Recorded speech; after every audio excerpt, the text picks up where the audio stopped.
Muchas gracias a la Secretaría de Cultura del Gobierno del Estado de Querétaro por su apoyo para la realización de este video como parte de la celebración del Día Internacional de la Mujer 2021. Hola, muchas gracias. Soy Araceli Ardón y les voy a hablar de las escritoras mexicanas a lo largo de los siglos, a lo largo de nuestra historia como nación. Comenzamos con la época prehispánica, la conquista, el virreinato y la independencia. No se sabe de escritoras indígenas prehispánicas. De hecho, muy pocos de los poetas de diferentes tribus y etnias que vivieron en la zona que hoy se conoce como México, dejaron sus poemas para la posteridad. Sus crónicas seguramente se dieron a conocer de generación en generación, de padres a hijos, historias, leyendas, visiones sobre el mundo. Por ejemplo, uno de los poetas aztecas más importantes y representativos de esta época es Nezahualcóyotl, el rey poeta. Y él dejó este poema que se ha incluido también en nuestros billetes y en muchos espacios públicos de tipo cultural. Amo el canto del cenzontle, pájaro de 400 voces. Amo el color del jade, el enervante perfume de las flores, pero amo más a mi hermano, el hombre. En los códices que se quedaron, digamos, salvaron de la conquista y la destrucción de los espacios indígenas, por ejemplo, ya sabemos que las ciudades fueron construidas con bloques de piedra que después sirvieron para la construcción de iglesias, monasterios, plazas públicas, incluso espacios del gobierno virreinal.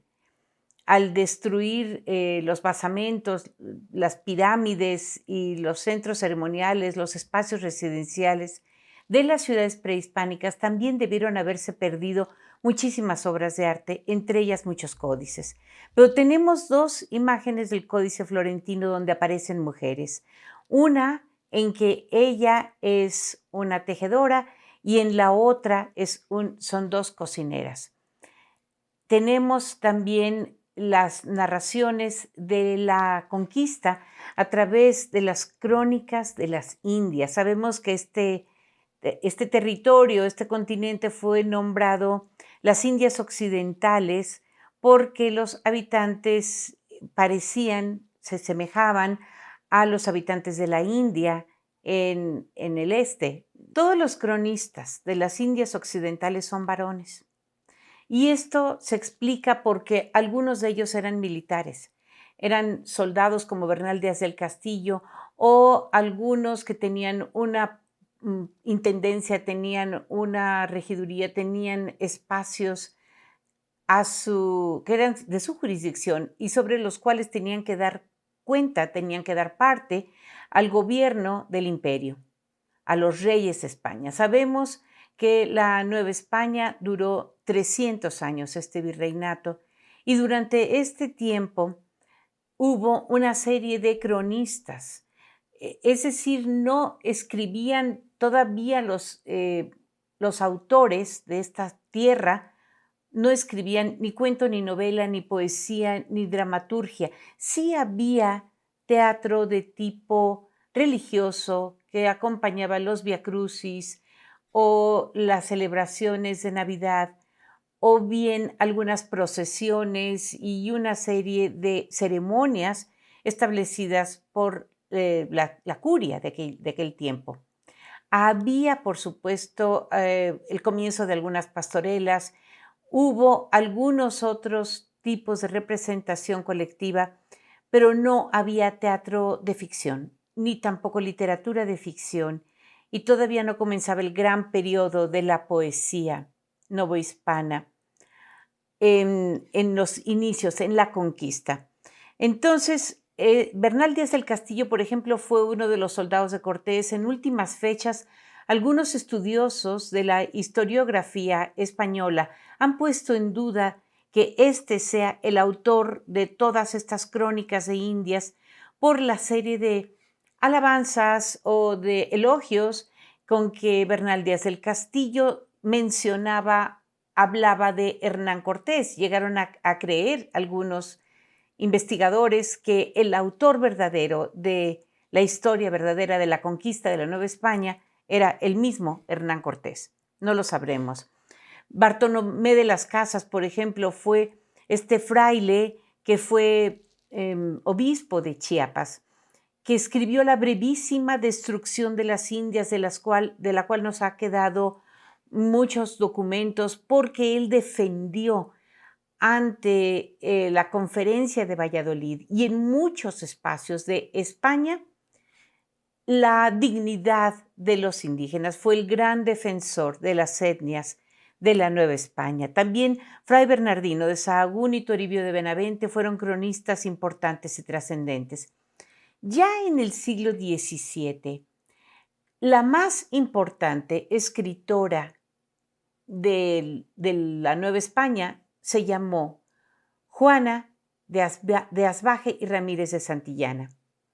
Sor Juana Inés de la Cruz, nacida en 1651 en Nepantla, hoy municipio de Amecameca, Estado de México, hija de Isabel Ramírez de Santillana, hija natural de esta mujer nativa mexicana, y de Pedro Manuel de Asbaje, un militar español de origen vasco. Sor Juana Inés de la Cruz, siendo niña, fue recibida junto con su madre por el abuelo materno en la hacienda de Panoayan, y en esta hacienda vivió toda esta infancia leyendo con fruición la biblioteca de su abuelo. Sor Juana hablaba náhuatl, hablaba y escribía en castellano, y seguramente había también dominado el latín con el que después se expresara en muchos de sus libros. Y dice en la respuesta a Sor Filatea de la Cruz, una de las claves para entender la autobiografía de esta monja jerónima, dice: empecé a deprender gramática, en que creo no llegaron a 20 las lecciones que tomé, y era tan intenso mi cuidado, que siendo así que en las mujeres, y más en la florida juventud, es tan apreciable el adorno natural del cabello, yo me cortaba de él 4 o 5 dedos, midiendo hasta dónde llegaba antes, e imponiéndome ley de que si cuando volviese a crecer hasta allí no sabía tal o cual cosa, que me había propuesto de aprender en tanto que crecía, me lo había de volver a cortar, en pena de la rudeza.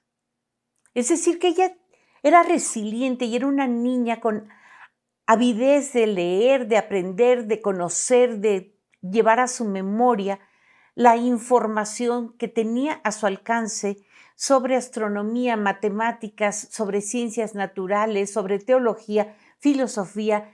Todo lo quería absorber, tenía una mente como esponja que quería llenar de conocimientos para que su cerebro por fin satisfaciera esa ansia, esa necesidad de sabiduría, de aprendizaje. Sor Juana fue de tal manera importante durante el virreinato que José Emilio Pacheco escribió un brevísimo poema que dice: Sor Juana, llama trémula en la noche de piedra del virreinato. José Emilio Pacheco habla de los edificios de piedra, es decir, conventos, iglesias, catedrales, grandes instituciones religiosas y educativas, los espacios del gobierno de la Ciudad de México y de otros lugares, en donde se construyeron las calles de piedra, los muros de piedra, que habla también de la rigidez, de la manera de pensar de la sociedad novohispana, de la imposición de dogmas. Y en medio de aquella noche de piedra, de aquel oscurantismo frente al conocimiento universal, Sor Juana es una llama, es una flama, es una luz, pero es una luz trémula, y es una luz exquisita. La hemos llevado los mexicanos en el bolsillo a lo largo de muchos, muchos años en los diferentes billetes emitidos por el Banco de México, en donde presentan una parte de su rostro junto con los libros de su biblioteca, según el retrato que le hizo el gran pintor oaxaqueño Miguel Cabrera. La primera vez que a Sor Juana la pintaron fue un retrato de cuerpo entero de un pintor que se colocó afuera de su celda, y ese retrato no fue del agrado de la monja. Ella le escribió un poema, un soneto que dice: «Este que ves, engaño colorido, que del arte ostentando los primores, con falsos silogismos de colores, es cauteloso engaño del sentido. Este, en quien la lisonja ha pretendido excusar de los años los horrores, y venciendo del tiempo los rigores, triunfar de la vejez y del olvido. Es un vano artificio del cuidado, es una flor al viento delicada, es un resguardo inútil para el hado, es una necia diligencia errada, es un afán caduco y bien mirado, es cadáver, es polvo, es sombra, es nada». Sor Juana tenía una influencia muy clara de Góngora, sobre todo en este poema, hablando de la finitud de la vida, de lo rápido que se va y de lo pronto que llega la muerte. En 1665, cuando tenía 14 años, fue dama de la corte de la virreina marquesa de Mancera. Y entonces era tan grande y prodigioso su conocimiento que 40 eruditos de la corte la examinaron y salió avante en cada uno de esos exámenes. Pero ella dejó la vida palaciega, dejó la vida del mundo, como ella decía, y se metió en 1667 al convento de Carmelitas Descalzas, donde enfermó por la rudeza del clima y de la regla, es decir, de la vida reglamentaria que ahí tenía. En 1669 entra al convento de San Jerónimo a estudiar filosofía, teología, se volvió administradora, fue encargada de muchos de los departamentos de las áreas de ese convento y finalmente ahí murió en abril de 1695 atendiendo a sus hermanas en la enfermería a causa de una epidemia.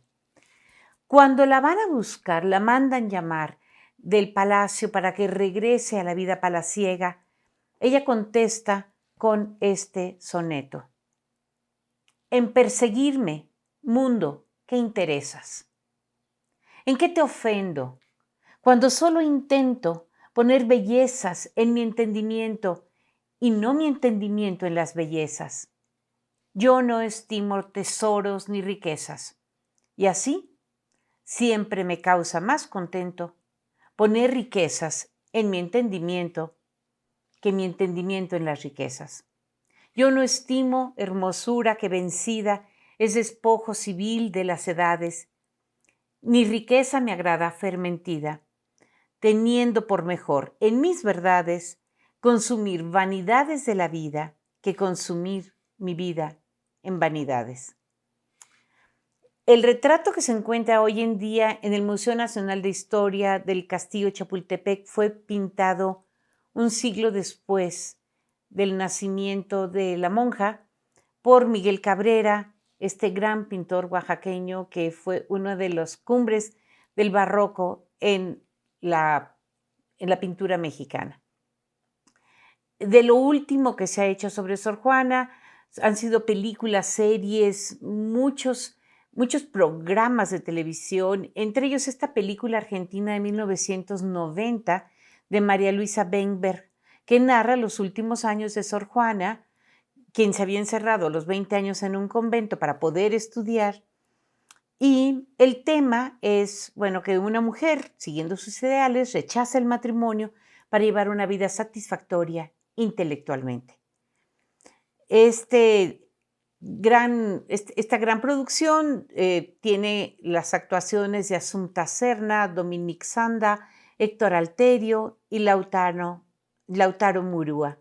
Y está basada en el libro de ensayos Las trampas de la fe, de Octavio Paz, nuestro gran poeta, ganador del Premio Nobel de Literatura.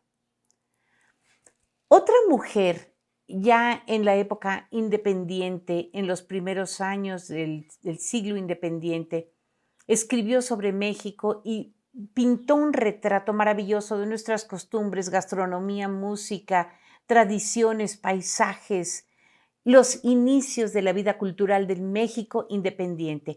Pero no era mexicana, era una escritora escocesa llamada Frances Erskine Inglis, o que en español se llamó como Francisca Erskine Inglis de Calderón de la Barca.